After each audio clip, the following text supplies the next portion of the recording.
ਸਾਰੇ ਸਾਡੇ ਸਹਿਯੋਗੀ ਵਚਨਬੱਧ ਨੇ, ਤਿਆਰ ਨੇ ਔਰ ਅਸੀਂ ਪੂਰੇ ਉਪਰਾਲੇ ਕਰਾਂਗੇ ਕਿ ਸਿੱਖਿਆ ਪ੍ਰਤੀ ਵੱਧ ਤੋਂ ਵੱਧ ਬਿਹਤਰ ਕਾਰਵਾਈ ਦਿਖਾਈਏ। ਔਰ ਜੋ ਸਾਨੂੰ ਮਾਣ ਹੈ ਪੰਜਾਬ ਦੇ ਵਿੱਚ ਕਿ ਸਾਡੇ ਸਰਕਾਰੀ ਸਕੂਲ ਬਹੁਤ ਚੰਗਾ ਰਿਜ਼ਲਟ ਵੀ ਦਿਖਾ ਰਹੇ ਨੇ, ਇਹਦੇ ਵਿੱਚ ਐਨਰੋਲਮੈਂਟ ਵੀ ਵੱਧ ਰਹੀ ਹੈ, ਨਵੇਂ ਕਦਮ ਚੱਕੇ ਜਾ ਰਹੇ ਨੇ, ਆਈਟੀ ਦੇ ਮੁਤਲਕਾ ਹੋਰ ਕਦਮ ਚੱਕੇ ਜਾ ਰਹੇ ਨੇ, ਇਹਨਾਂ ਨੂੰ ਹੋਰ बढ़ोतरी मिलेगी, ਮੈਨੂੰ ਪੂਰਾ ਯਕੀਨ ਹੈ। ਇਹਨਾਂ ਚੰਦ ਸ਼ਬਦਾਂ ਦੇ ਨਾਲ ਮੈਂ ਬੇਨਤੀ ਕਰਾਂਗੀ ਸਕੂਲ ਸਿੱਖਿਆ ਮੰਤਰੀ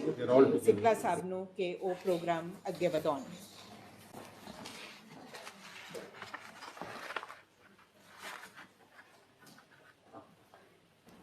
ਸਰ ਤੁਹਾਡਾ ਮਾਈਕ ਔਨ ਕਰ। ਤੋਂ ਪਹਿਲਾਂ ਮੈਂ ਮਾਨਯੋਗ ਮੁੱਖ ਮੰਤਰੀ ਪੰਜਾਬ ਜੀ ਦਾ ਧੰਨਵਾਦ ਕਰਦਾ ਹਾਂ ਜਿਨ੍ਹਾਂ ਨੇ ਅੱਜ ਸਿੱਖਿਆ ਵਿਭਾਗ ਨੂੰ ਵਕਤ ਦਿੱਤਾ, ਜਿਨ੍ਹਾਂ ਨੇ ਹਮੇਸ਼ਾ ਸਿੱਖਿਆ ਦੇ ਖੇਤਰ ਨੂੰ ਆਪਣੇ ਦਿਲ ਦੇ ਨੇੜੇ ਰੱਖ ਕੇ ਜਦੋਂ ਤੋਂ ਕਾਂਗਰਸ ਪਾਰਟੀ ਦੀ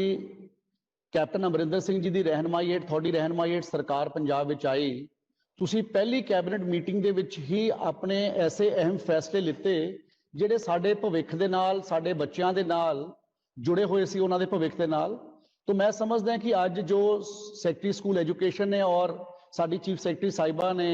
गल रखी है, ये सारे उपराले असी तां कामयाबी नाल हासिल कर सके हैं क्योंकि इस गल दी नींह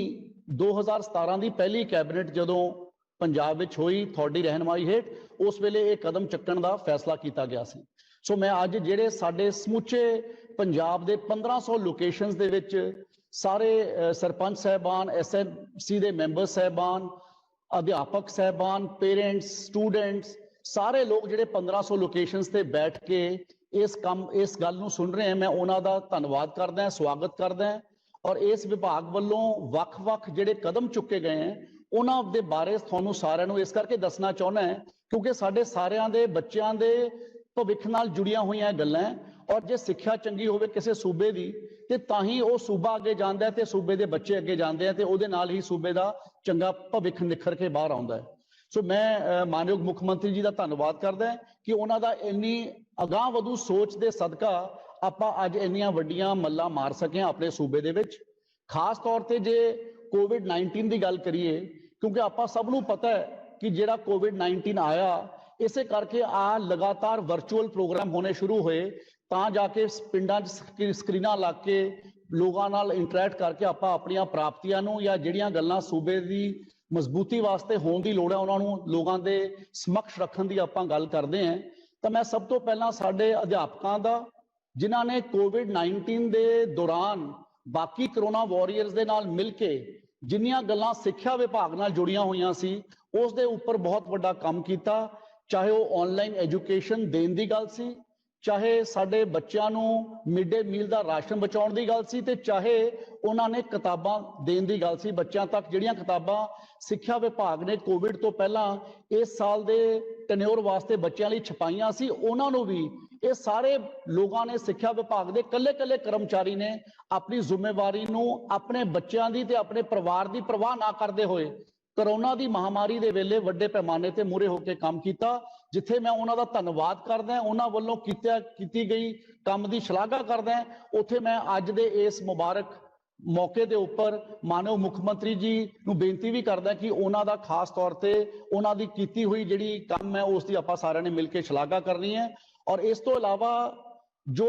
पहली कैबिनेट विच सर प्री प्राइमरी एजुकेशन जो साडे सूबे विच साडा सूबा पूरे हिंदुस्तान दे विच पहला सूबा है जिन्हें प्री प्राइमरी एजुकेशन नूं पहल दी। ये 2010 दे विच जदों डॉक्टर मनमोहन सिंह जी की कांग्रेस पार्टी की केंद्र की सरकार सी उस वेले राइट टू एजुकेशन एक्ट साडे देश दे विच स्थापित होया और उसका एक पहला पैमाना सी कि असी सरकारी स्कूलों में प्री प्राइमरी एजुकेशन लैके आईए। और मैनूं खुशी है अज समूचे पंजाब के लोगों को ये दसदे हुए कि ये कैप्टन अमरिंदर सिंह जी ते कांग्रेस पार्टी की सरकार की अगाह वधू सोच सी जिन्हां ने पहली कैबिनेट जिदन 2017 दे विच पहली कैबिनेट हुई ਉਸ ਦੇ ਵਿੱਚ ਇਸ ਗੱਲ ਦਾ ਫੈਸਲਾ ਕੀਤਾ ਕਿ ਅਸੀਂ ਆਪਣੇ ਸਕੂਲਾਂ ਵਿੱਚ ਪ੍ਰੀ ਪ੍ਰਾਇਮਰੀ ਐਜੂਕੇਸ਼ਨ ਸ਼ੁਰੂ ਕਰਾਂਗੇ, ਕਿਉਂਕਿ ਕਈ ਵਾਰੀ ਕੀ ਹੁੰਦਾ ਸੀ, ਜਿਹੜੇ ਬੱਚੇ 3 ਸਾਲ ਦੀ ਉਮਰ ਦੇ ਹੁੰਦੇ ਸੀ ਉਹ ਪਹਿਲੇ ਦਿਨ ਤੋਂ ਹੀ ਪ੍ਰਾਈਵੇਟ ਸਕੂਲਾਂ 'ਚ ਚਲੇ ਜਾਂਦੇ ਸੀ ਤੇ ਮੁੜ ਕੇ ਉਹ ਵਾਪਸ ਆਉਣ ਦਾ ਮੌਕਾ ਨਹੀਂ ਮਿਲਦਾ ਸੀ। ਤੇ ਜਿਹੜੇ ਬੱਚੇ 3 ਸਾਲ ਤੋਂ ਲੈ ਕੇ 6 ਸਾਲ ਦੇ ਹੁੰਦੇ ਸੀ ਉਹਨਾਂ ਨੂੰ ਪ੍ਰੀ ਪ੍ਰਾਇਮਰੀ ਐਜੂਕੇਸ਼ਨ ਦੇਣ ਦਾ ਬੀੜਾ ਸਾਡੇ ਪੰਜਾਬ ਦੇ ਸੂਬੇ ਨੇ ਪਹਿਲੇ ਨੰਬਰ ਤੇ ਪੂਰੇ ਹਿੰਦੁਸਤਾਨ ਦੇ ਵਿੱਚ ਚੱਕਿਆ, ਜਿਹੜੀ ਆਪਣੇ ਆਪ ਵਿੱਚ ਇੱਕ ਬਹੁਤ ਮਜ਼ਬੂਤ ਭਰੀ ਗੱਲ ਹੈ, ਜਿਸ ਦੇ ਨਾਲ ਸਾਡੇ ਸਰਕਾਰੀ ਸਕੂਲਾਂ ਦੇ ਵਿੱਚ ਬਹੁਤ ਵੱਡੇ ਪੈਮਾਨੇ ਤੇ ਐਨਰੋਲਮੈਂਟ ਵੀ ਵਧੀ ਹੈ ਔਰ ਸਾਡੇ ਬੱਚਿਆਂ ਦਾ ਭਵਿੱਖ ਵੀ ਚੰਗਾ ਹੋਇਆ ਹੈ। ਇਸ ਤੋਂ ਇਲਾਵਾ ਪਿਛਲੇ ਸਾਲ ਮਾਨਯੋਗ ਮੁੱਖ ਮੰਤਰੀ ਜੀ ਨੇ ਸਮੁੱਚੇ ਪੰਜਾਬ ਵਿੱਚ ਸਿੱਖਿਆ ਵਿਭਾਗ ਵੱਲੋਂ ਦਿੱਤੀ ਗਈ ਜਿਹੜੀ ਪ੍ਰਪੋਜ਼ਲ ਸੀ ਕਿ ਅਸੀਂ ਸਾਰੇ ਪੰਜਾਬ ਦੀਆਂ ਜਿਹੜੀਆਂ ਟੀਚਰਸ ਦੀਆਂ ਟ੍ਰਾਂਸਫਰਸ ਹੈ ਉਹਨਾਂ ਨੂੰ ਅਸੀਂ ਆਨਲਾਈਨ ਕਰੀਏ। ਇਹ ਸਰ ਮੈਂ ਗੱਲ ਇਸ ਕਰਕੇ ਕਰ ਰਿਹਾ, ਕਈ ਵਾਰ ਅਸੀਂ ਇਕੱਲਾ ਲਫ਼ਜ਼ ਆਨਲਾਈਨ ਯੂਜ਼ ਕਰ ਦਿੰਦੇ ਹਾਂ ਤੇ ਆਨਲਾਈਨ ਲਫ਼ਜ਼ ਯੂਜ਼ ਕਰਨ ਨਾਲ ਹੁੰਦਾ ਕਿ ਪਤਾ ਨਹੀਂ ਕੰਪਿਊਟਰ ਦੇ ਵਿੱਚ ਫੀਡ ਕਰ ਦਿਓ ਤੇ ਬਦਲੀ ਹੋ ਜਾਣੀ ਹੈ। ਲੇਕਿਨ ਸਰ ਮੈਂ ਦੱਸਣਾ ਇਹ ਚਾਹੁੰਦਾ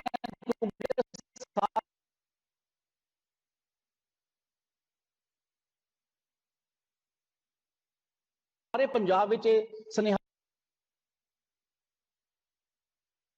और साडा जो अध्यापक है वो एक इज्जतदार ते साडे सूबे दे बच्चों दे भविख वास्ते अहम रोल अदा करदा है और कई बार ਉਹਨੂੰ जगह जगह ते जाके अपनी बदली वास्ते बहुत सारियां ਮਿਹਨਤਾਂ ਕਰਨੀਆਂ ਪੈਂਦੀਆਂ ਸੀ। ਹੁਣ ਜਿਹੜਾ ਸਾਡਾ ਅਧਿਆਪਕ ਕਾਬਲ ਹੈ, ਅਸੀਂ ਪੈਰਾਮੀਟਰਸ ਬਣਾਏ ਕਿ ਜਿਹੜੇ ਅਧਿਆਪਕ ਜਿਹੜੇ ਸਕੂਲ ਦੇ ਬੱਚਿਆਂ ਨੂੰ ਪੜ੍ਹਾਊਗਾ ਉਹ ਬੱਚਿਆਂ ਦਾ ਕੀ ਨਤੀਜਾ ਆਊਗਾ, ਉਹ ਨਤੀਜੇ ਨੂੰ ਅਸੀਂ ਮੁੱਖ ਰੱਖ ਕੇ ਉਹਦੀ ਬਦਲੀ ਦਾ ਕ੍ਰਾਈਟੇਰੀਆ ਫਿਕਸ ਕੀਤਾ ਔਰ ਇਸੇ ਤਰੀਕੇ ਨਾਲ ਉਹਦੇ ਬੱਚੇ ਅਗਰ ਸਰਕਾਰੀ ਸਕੂਲ 'ਚ ਪੜ੍ਹਨਗੇ ਤਾਂ ਉਹਦਾ ਇੱਕ ਹੋਰ ਪੈਰਾਮੀਟਰ ਰੱਖਿਆ ਤੇ ਉਹਦੇ ਨਾਲ ਅੱਡ ਮਾਰਕਸ ਅਸੀਂ ਰੱਖੇ, ਜਾਂ ਜਿਹੜਾ ਕੋਈ ਅਧਿਆਪਕ 51 ਜਾਂ 52 ਸਾਲ ਦਾ ਹੋ ਗਿਆ ਤਾਂ ਉਸ ਨੂੰ ਉਹਦੀ ਏਜ ਦੇ ਨਾਲ ਨਾਲ ਇੱਕ ਮਾਰਕ ਦੇਣ ਦਾ ਅਸੀਂ ਫੈਸਲਾ ਕੀਤਾ। ਔਰ ਇਸ ਦੇ ਨਾਲ ਨਾਲ ਜਿਹੜੀਆਂ ਸਾਡੀਆਂ ਭੈਣਾਂ ਜਾਂ ਲੇਡੀ ਸਾਡੀਆਂ ਪੜ੍ਹਾਉਂਦੀਆਂ ਉਹਨਾਂ ਨੂੰ ਅਸੀਂ 10 marks extra being a lady ਦਿੱਤੇ, ਜਾਂ ਜਿਹੜੀ ਨਵੀਂ ਬੱਚੀ ਦਾ ਵਿਆਹ ਹੁੰਦਾ ਉਹਨੂੰ 5 ਮਾਰਕਸ ਐਕਸਟਰਾ ਦਿੱਤੇ ਤਾਂ ਕਿ they can also get transferred with a whiz because they being a lady। तो इस टीचर ट्रांसफर पॉलिसी ने पिछले 1 साल ਦੇ ਰਾਉਂਡ ਦੇ ਵਿੱਚ ਅੰਦਾਜ਼ਨ 7300 ਟ੍ਰਾਂਸਫਰਾਂ ਸਰ ਪੂਰੇ ਪੰਜਾਬ ਦੇ ਵਿੱਚ ਹੋਈਆਂ 1 ਮਹੀਨੇ ਦੇ ਦਾਇਰੇ ਦੇ ਉੱਪਰ, ਔਰ ਇਹ ਇੱਕ ਬਹੁਤ ਮਜ਼ਬੂਤ ਤੇ ਚੰਗਾ ਕਦਮ ਨਿਕਲ ਕੇ ਸਾਡੇ ਸਮੁੱਚੇ ਸੂਬੇ ਵਿੱਚ ਆਇਆ, ਜਿਹਦੇ ਨਾਲ ਸਿੱਖਿਆ ਦੇ ਮਿਆਰ ਨੂੰ ਉੱਪਰ ਚੱਕਣ ਵਾਸਤੇ ਸਾਨੂੰ ਬਹੁਤ ਵੱਡੇ ਪੈਮਾਨੇ ਤੇ ਫਾਇਦਾ ਹੋਇਆ। डायरैक्ट रिक्रूटमेंट ऑफ टीचर्स ਅਸੀਂ ਲੈ ਕੇ ਆਏ ਤਾਂ ਕਿ ਜਿਹੜੇ ਸਾਡੇ ਨੌਜਵਾਨ ਬੱਚੇ ਕਾਬਲ ਹੈ, ਚਾਹੇ ਉਹ ਕੰਪਿਊਟਰ ਫੈਕਲਟੀ ਦਾ ਕੰਮ ਕਰਦੇ ਸੀ ਤੇ ਚਾਹੇ ਉਹ ਸਾਡੇ ਅਧਿਆਪਕ ਦੇ ਰੂਪ ਵਿੱਚ ਵੱਖ-ਵੱਖ ਜਗ੍ਹਾ ਦੇ ਉੱਪਰ ਕੰਮ ਕਰਦੇ ਸੀ, ਤੇ ਅਸੀਂ ਉਹਨਾਂ ਨੂੰ ਪੀਪੀਐਸਸੀ ਦੇ ਰਾਹੀਂ ਸਿੱਧੀ ਡਾਇਰੈਕਟ ਰਿਕਰੂਟਮੈਂਟ ਦੇ ਰਾਹੀਂ ਅਸੀਂ ਉਹਨਾਂ ਨੂੰ ਰਿਕਰੂਟ ਕਰਨਾ ਸ਼ੁਰੂ ਕੀਤਾ, ਚਾਹੇ ਉਹ ਪ੍ਰਿੰਸੀਪਲ ਕਾਡਰ ਸੀ ਤੇ ਚਾਹੇ ਉਹ ਬਲਾਕ ਪ੍ਰਾਇਮਰੀ ਐਜੂਕੇਸ਼ਨ ਆਫੀਸਰ ਸਨ ਤੇ ਚਾਹੇ ਉਹ ਹੈਡ ਟੀਚਰ ਸਨ। ਸੋ ਜਿਹੜੇ ਸਾਡੇ ਬੱਚਿਆਂ ਦੇ ਵਿੱਚ ਹੁਨਰ ਸੀ ਉਹ ਸਾਰੇ ਬੱਚਿਆਂ ਦੇ ਹੁਨਰ ਨੂੰ ਪੀਪੀਐਸਸੀ ਦੇ ਰਾਹੀਂ ਡਾਇਰੈਕਟ ਰਿਕਰੂਟਮੈਂਟ ਕੀਤੀ, ਔਰ ਇਸ ਦਾ ਜਿਹੜਾ ਐਕਸਪੀਰੀਅੰਸ ਪਹਿਲਾਂ 7 ਸਾਲ ਹੁੰਦਾ ਸੀ ਉਸ ਨੂੰ ਘਟਾ ਕੇ ਅਸੀਂ 3 ਸਾਲ ਕੀਤਾ ਤਾਂ ਕਿ ਜਿਹੜੇ ਯੰਗਸਟਰਸ ਹੈ ਉਹ 7 ਸਾਲ ਦੇ ਐਕਸਪੀਰੀਅੰਸ ਨੂੰ ਗੇਨ ਕਰਦੇ ਕਰਦੇ ਜਿਹੜੇ ਉਹਨਾਂ ਦੇ ਵਿੱਚ ਜ਼ੀਲ ਤੇ ਕੌਨਫੀਡੈਂਸ ਤੇ ਵਾਈਬ੍ਰੈਂਸ ਹੁੰਦੀ ਹੈ ਅਸੀਂ ਉਹਨੂੰ ਅਨਟੈਪ ਨਾ ਕਰ ਸਕੀਏ, ਉਹਨੂੰ ਟੈਪ ਕਰ ਸਕੀਏ। तो ਅਸੀਂ ਡਾਇਰੈਕਟ ਰਿਕਰੂਟਮੈਂਟ ਆਫ ਟੀਚਰਸ ਨੂੰ ਇਸ ਗੱਲ ਦੇ ਵਿੱਚ ਲੈ ਕੇ ਆਏ। ਤੇ ਚਾਹੇ ਹੁਣ ਨਵੀਂ ਰਿਕਰੂਟਮੈਂਟ ਦੀ ਗੱਲ ਹੈ, ਨਵੀਂ ਭਰਤੀ ਦੀ ਗੱਲ ਹੈ, ਅੱਜ ਅਸੀਂ डिपार्टमेंट ने प्री प्राइमरी एजुकेशन वास्ते अप्रोक्सीमेटली सर 8393 पोस्टां दा ਅਸੀਂ ਐਡਵਰਟਾਈਜ਼ਮੈਂਟ ਕੱਢੀ ਔਰ ਆਉਣ ਵਾਲੇ ਸਮੇਂ 'ਚ ਫਾਈਨੈਂਸ ਤੋਂ ਮਨਜ਼ੂਰੀ ਮਿਲੂਗੀ ਤਾਂ ਹੋਰ ਅਸੀਂ ਐਡਵਰਟਾਈਜ਼ਮੈਂਟ ਨੂੰ ਕੱਢਾਂਗੇ ਤਾਂ ਕਿ ਸਾਡੇ ਨੌਜਵਾਨ ਬੱਚਿਆਂ ਨੂੰ ਜਾਂ ਜਿਹੜੇ ਲੋਕ ਵੱਖ-ਵੱਖ ਇਸ ਕਾਡਰ ਦੇ ਵਿੱਚ ਭਰਤੀ ਹੋਏ ਸੀ ਪਹਿਲਾਂ, ਚਾਹੇ ਉਹ ਈਜੀਐਸ ਵਲੰਟੀਅਰ ਸਨ, ਚਾਹੇ ਉਹ ਸਿੱਖਿਆ ਪ੍ਰੋਵਾਈਡਰ ਸਨ, ਚਾਹੇ ਉਹ ਏਆਈ ਵਲੰਟੀਅਰ ਸਨ, ਜਿਹੜੇ ਲੋਕ ਡਿਪਾਰਟਮੈਂਟ ਦੇ ਵਿੱਚ 14 ਸਾਲ ਤੋਂ 10 ਸਾਲ ਤੋਂ 4 ਹਜ਼ਾਰ ਰੁਪਏ ਦੀ ਤਨਖਾਹ ਨਾਲ ਪੜ੍ਹਾ ਰਹੇ ਸੀ, ਉਹ ਲੋਕਾਂ ਨੂੰ ਵੀ ਪ੍ਰੀ ਪ੍ਰਾਇਮਰੀ ਟੀਚਰ ਬਣਨ ਦਾ ਮੌਕਾ ਮਿਲ ਸਕੇ। ਔਰ ਉਹਨਾਂ ਦੇ ਐਕਸਪੀਰੀਅੰਸ ਦੇ ਤਹਿਤ ਸਰ ਅਸੀਂ ਉਹਨਾਂ ਨੂੰ ਇੱਕ ਨੰਬਰ ਦੇ ਕੇ ਉਹਨਾਂ ਨੂੰ ਐਲੀਜੀਬਲ ਕੀਤਾ ਤਾਂ ਕਿ they should also be a part of this recruitment, ਕਿਉਂਕਿ ਉਹਨਾਂ ਨੇ ਸਾਡੇ ਕੰਮ ਦੇ ਵਿੱਚ ਵੱਡੇ ਪੈਮਾਨੇ ਤੇ ਕੰਮ ਕੀਤਾ। ਔਰ ਇਸ ਤੋਂ ਇਲਾਵਾ ਸਰ ਇੱਕ ਬਹੁਤ ਵੱਡੀ ਗੱਲ ਮੈਂ ਜ਼ਰੂਰ ਸ਼ੇਅਰ ਕਰਨਾ ਚਾਹੁੰਦਾ, ਜਿਸ ਤਰ੍ਹਾਂ ਪ੍ਰੀ ਪ੍ਰਾਇਮਰੀ ਐਜੂਕੇਸ਼ਨ ਦੀ ਮੈਂ ਗੱਲ ਕੀਤੀ ਸੀ, ਉਹ ਅਰੁਣਾ ਚੌਧਰੀ ਜੀ ਮੇਰੇ ਕੋਲੀਗ ਉਸ ਵੇਲੇ ਮਿਨਿਸਟਰ ਸਨ, ਉਹਨਾਂ ਨੇ ਵੱਡਾ ਉਪਰਾਲਾ ਕੀਤਾ ਸੀ। ਔਰ ਜਦੋਂ ਰਿਕਰੂਟਮੈਂਟ ਰੈਗੂਲਰਾਈਜੇਸ਼ਨ ਦੀ ਗੱਲ ਆਈ ਸੀ ਤਾਂ ਆਪਣੇ ਪੰਜਾਬ 'ਚ ਜਿਹੜੇ ਪਹਿਲੀ ਵਾਰ after a very long gap of 10-12 years ਪਹਿਲਾਂ ਜਿਹੜੇ ਲੋਕ ਭਰਤੀ ਹੋਏ ਸੀ ਕੰਟਰੈਕਟ ਤੇ, ਜਿਨ੍ਹਾਂ ਨੂੰ 6-6 ਹਜ਼ਾਰ ਤਨਖਾਹ ਮਿਲਦੀ ਸੀ, ਤੇ ਆਪਣੀ ਸਰਕਾਰ ਨੇ ਪਿਛਲੇ 3 ਸਾਲਾਂ 'ਚ 14,000 ਤੋਂ ਵੀ ਵੱਧ ਲੋਕਾਂ ਨੂੰ ਰੈਗੂਲਰਾਈਜ਼ ਕੀਤਾ ਹੈ। And I think sir with your blessings education is the only department in the state of Punjab ਜਿਨ੍ਹਾਂ ਨੇ ਆਪਣੇ ਵਿਭਾਗ ਦੇ ਟੈਂਪਰੇਰੀ ਟੀਚਰਸ ਨੂੰ ਅੱਡ-ਅੱਡ ਤਰੀਕੇ ਦੇ ਨਾਲ ਅਸੀਂ ਲੋਕਾਂ ਨੂੰ ਰੈਗੂਲਰਾਈਜ਼ ਕਰ ਸਕੇ ਤਾਂ ਕਿ ਅਸੀਂ ਚਾਹੇ ਉਹ ਸਰਵ ਸਿੱਖਿਆ ਅਭਿਆਨ ਦੇ ਅਧੀਨ ਉਹਨਾਂ ਨੇ ਭਰਤੀ ਕੀਤੀ ਸੀ, ਤੇ ਚਾਹੇ ਉਹ ਵੱਖ-ਵੱਖ ਵੋਲੰਟੀਅਰਸ ਦੇ ਰੂਪ ਵਿੱਚ ਉਹਨਾਂ ਨੇ ਭਰਤੀ ਕੀਤੀ ਸੀ। ਮੈਂ ਇਹ ਵੀ ਦੱਸਣਾ ਚਾਹਾਂਗਾ ਸਰ, ਜਿਹੜੀ 5178 ਕੈਟਾਗਰੀ ਦੇ ਲੋਕ ਸਨ, ਉਹ ਵਾਲੇ ਲੋਕਾਂ ਨੂੰ ਜੇ 6000 ਰੁਪਏ ਤਨਖਾਹ ਮਿਲਦੀ ਸੀ, ਜਿਹੜੇ ਪਿਛਲੀ ਸਰਕਾਰ ਦੇ ਵੇਲੇ ਭਰਤੀ ਹੋਏ ਸੀ, ਅੱਜ ਅਸੀਂ ਉਹਨਾਂ ਨੂੰ ਵੀ ਰੈਗੂਲਰ ਕਰਕੇ ਰੈਗੂਲਰ ਭਰਤੀ ਦੇਣ ਦਾ ਫੈਸਲਾ ਕੀਤਾ ਹੈ। ਸੋ ਮੈਂ ਜ਼ਿਆਦਾ ਕੁਝ ਨਾ ਕਹਿੰਦਾ ਹੋਇਆ, ਕਿਉਂਕਿ ਅੱਜ ਸਮਾਰਟ ਸਕੂਲਸ ਦਾ ਵੀ ਉਦਘਾਟਨ ਹੋਣਾ ਹੈ ਸਰ, ਤੇ ਆਪਾਂ ਮਿਸ਼ਨ 100% ਦੇ ਵਾਸਤੇ ਵੀ ਆਪਾਂ ਉਦਘਾਟਨ ਕਰਨਾ ਹੈ। ਇਹ ਸਾਰੀਆਂ ਗੱਲਾਂ ਨੂੰ ਸਰ ਮੈਂ ਵਕਤ ਦੇ ਵਿੱਚ ਅੱਡ-ਅੱਡ ਸਮੇਂ ਦੇ ਉੱਪਰ after some teachers speak with you, talk with you and share their experiences with you sir, ਤੇ ਮੈਂ ਉਹ ਟੀਚਰਸ ਨੂੰ ਉਸ ਤੋਂ ਬਾਅਦ ਇਨਵਾਈਟ ਕਰਦਾ ਰਹਾਂਗਾ, ਤੇ ਮੈਂ ਵਿੱਚ ਇੰਟਰਵੈਂਸ਼ਨ ਕਰਦਾ ਰਹੂੰਗਾ ਜਦੋਂ ਵੀ ਕਿਸੇ ਹੋਰ ਨੂੰ ਬੁਲਾਉਣ ਦੀ ਵਾਰੀ ਆਊਗੀ। ਤੇ ਮੈਂ ਹੁਣ ਸਭ ਤੋਂ ਪਹਿਲਾਂ ਸਾਡੇ ਲੁਧਿਆਣੇ ਤੋਂ ਸਾਨੇਵਾਲ ਸਕੂਲ ਦੇ ਜਿਹੜੇ ਪ੍ਰਿੰਸੀਪਲ ਹੈ ਬੀਬੀ ਕਿਰਨਜੀਤ ਕੌਰ, ਉਹਨਾਂ ਨੂੰ ਮੈਂ ਬੇਨਤੀ ਕਰਾਂਗਾ ਕਿ ਉਹ ਆਪਣੀ ਗੱਲ ਤੁਹਾਡੇ ਸਾਰਿਆਂ ਦੇ ਸਨਮੁਖ ਰੱਖਣ। ਬਹੁਤ ਬਹੁਤ ਧੰਨਵਾਦ। A very good morning to Honorable CM Sir and all the dignitaries present in this function. मैं Karamjit Kaur, principal government girl senior secondary school Sanewal, साल 2019 ਵਿੱਚ ਹੋਈ ਡਾਇਰੈਕਟ ਰਿਕਰੂਟਮੈਂਟ ਅਧੀਨ ਸਿਲੈਕਟ ਹੋਏ ਸਮੂਹ ਸਕੂਲ ਮੁਖੀਆਂ ਵੱਲੋਂ ਤਹਿ ਦਿਲੋਂ ਪੰਜਾਬ ਦੇ ਮੁੱਖ ਮੰਤਰੀ ਕੈਪਟਨ ਅਮਰਿੰਦਰ ਸਿੰਘ ਜੀ ਦਾ ਧੰਨਵਾਦ ਕਰਦੀ ਹਾਂ ਕਿ ਉਹਨਾਂ ਦੀ ਦੂਰਅੰਦੇਸ਼ੀ ਸੋਚ ਦੇ ਸਦਕਾ ਸਾਨੂੰ ਛੋਟੀ ਉਮਰੇ ਹੀ ਸਿੱਖਿਆ ਵਿਭਾਗ ਵਿੱਚ ਬਤੌਰ ਐਡਮਿਨਿਸਟ੍ਰੇਟਰਸ ਕੰਮ ਕਰਨ ਦਾ ਸੁਨਹਿਰੀ ਮੌਕਾ ਮਿਲਿਆ ਹੈ। ਸਰ, ਤੁਸੀਂ ਸਾਨੂੰ ਉਸ ਮੁਕਾਮ ਤੇ ਪਹੁੰਚਾਇਆ ਹੈ ਜਿਸ ਬਾਰੇ ਅਸੀਂ ਕਦੇ ਸੋਚ ਵੀ ਨਹੀਂ ਸਕਦੇ ਸੀ,